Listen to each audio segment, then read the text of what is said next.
I'll give you two secrets which they don't teach in medical school. Two secrets don't teach in medical school. The first one, our memory is smart memory. Human memory is a smart memory. What's that mean? This means it only store information that it will need later on. Got it? Number one. Very important to know, because this makes you smart person. The second one, that the human memory is associated memory. What does that mean? This means that in the cell phone, you put the video of my lecture in a certain spot, you retrieve it from that spot. My memory and your memory is not like that. It associate, take the video or take your face or you take the event and put it under different categories. This is save a lot of memory space. This save a lot of memory space. So, for example, this gentleman sitting in the front here, this is the first time I see him. Okay, automatic. My memory relate that he came to hear me in Waterloo Public Library. And he has glasses. I used to, my memory would say, oh, you used to wear glasses. And he has white hair. Okay? And he looks smart, gentleman, sense of humor. All of this with no interference from me. So you see, and a man, of course, at the beginning. So the memory got the shape. So this means that if I see him another 10 years, my memory will retrieve him from this 10.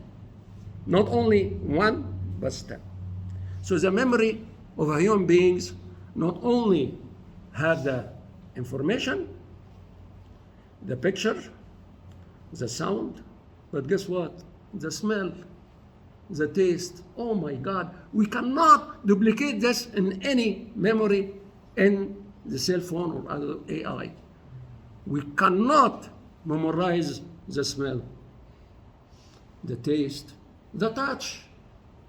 You put your hand, touch. People who are blind and they cannot talk, touch. You can recognize the person by touch.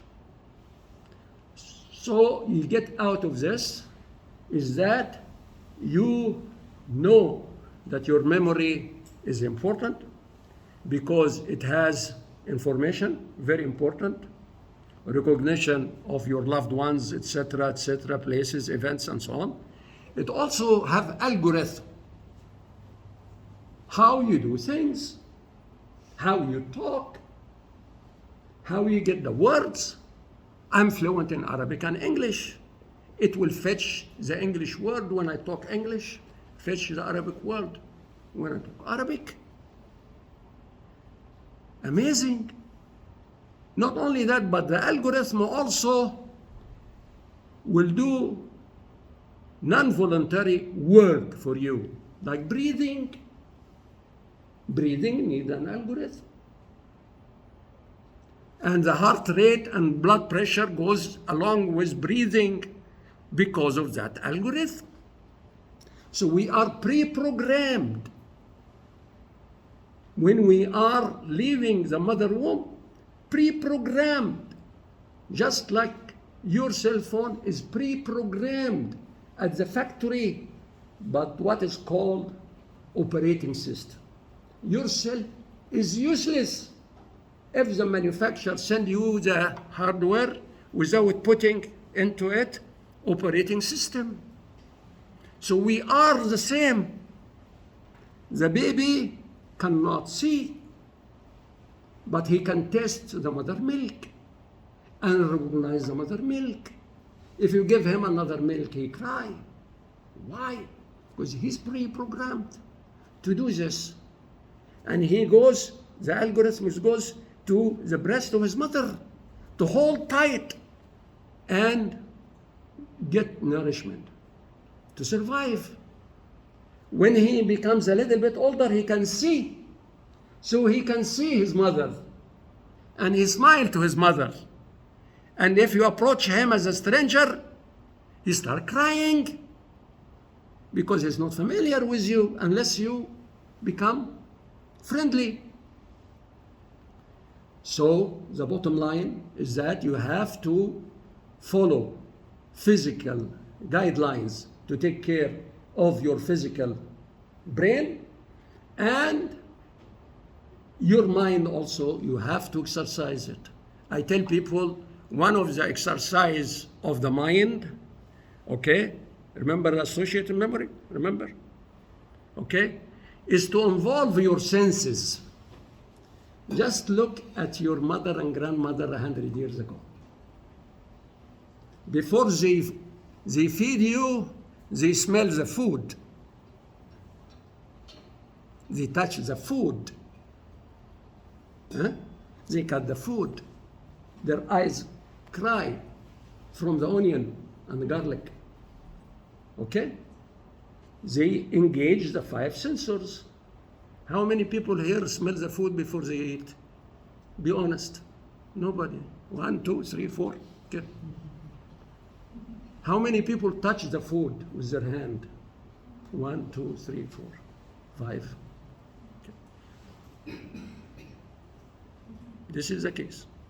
If you want to exercise your brain and the mind, engage your sensors. How many people will buy a copy of the book if they like it and becomes their copy and mark it like old-fashioned way? How many? 1, 2, 3, 4, 5, 6, 7. Good, good. Okay? Because what this will do to you, you engage the touch, the smell. Unless it's too old and starts sneezing and stuff like that, that's the difference. But it's good for your brain anyway. So engaging your senses. How many people here talk to their bank teller or taxi driver or your neighbor, and you know how many kids they have? How many? 1, 2, 3, 4, 5, 6, 7, 8. Yeah. Always. I have the habit. You know, my kids think that just too much. I'm too much. That's okay. I ask the taxi driver, where are you from? If he doesn't want to talk, it's okay. I mean, or a person beside me in the airplane, she doesn't want to talk to me, that's fine. Okay. But I start. Okay? So by the time I finish a trip, which is 11, 12 hours from Toronto to Cairo, Egypt, you know, I know the person, okay, and we slept 3, 4 hours, and we talk about the world, and we solve the world problems, always. Another important aspect, which I touch base on in the book, is beyond physical. Because people shy to talk about spirituality and become a religious. This is a very important part of our psyche.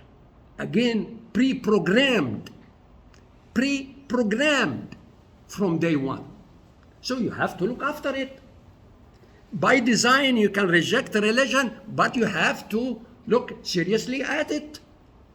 Because all the research tells you that indeed the looking after spirituality, whatever you put any name under it, and meditation, prayers, anything like that, it helps you in order to keep your mind sharp and brain sharp. I just want to close by a few things. The first one